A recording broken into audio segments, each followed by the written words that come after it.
On November 6, Donald Trump walked out of the New York City courtroom where he testified in a civil lawsuit, alleging that he and others in the Trump Organization committed and gave himself a great look. "I think it's going very well," he told reporters. "If you had been there and listened, you would have seen what a scam this was." He meant that the case was not his company's. "Everyone saw what happened today," he continued. "And it was extremely precise. Actually, not everyone saw it. The courtroom could seat only a few dozen spectators. There were 2 overflow chambers, but the closed-circuit broadcast shown in them did not go any further." The hearing was not televised. New York Attorney General Letitia James, who was there afterward, said Trump didn't handle the matter very well. He made blunt speeches and hurled insults. There was a transcript, but the public had to rely on the small number of people who witnessed it to evaluate Trump's demeanor and tone. The dissonance is about to become even more extreme. Trump faces 4 criminal charges. District Columbia over events January 6, a federal case in Florida also involving hoarding documents marked confidential. In Georgia, a state RICO case related to Jan. 6 involving efforts by authorities to find him votes, and a lawsuit was filed New York on charges falsifying state's business records.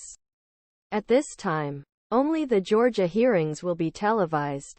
New York law severely restricts what parts of a criminal case can be filmed, and the federal judicial system's Rule 53 prevents federal criminal trials from being broadcast. A coalition of media organizations, D.C. He asked Judge Tanya Chutkan, who presided over his case, to make an exception. The coalition, which includes Advance, the New Yorker's parent company, argues that bans should give way the First Amendment right to record public events and rights sue.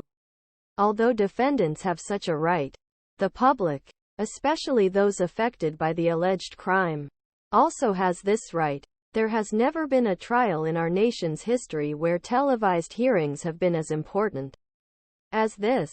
The summary states, Trump is not only former president, but also one of the leading candidates for 2024 Republican nomination.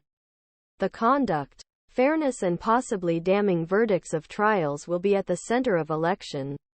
Jack Smith, special prosecutor in both federal cases, opposed the request, arguing that normal rules should apply to Trump and that cameras would increase pressure on trial, especially on witnesses. Testifying can take courage, whether there are cameras or not.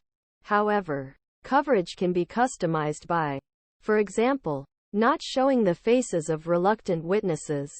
The media brief suggests that even adding public audio as a last resort might help. Trump, unsurprisingly, is happy to be judged on camera.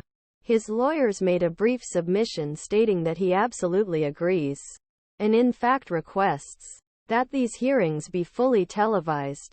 He and media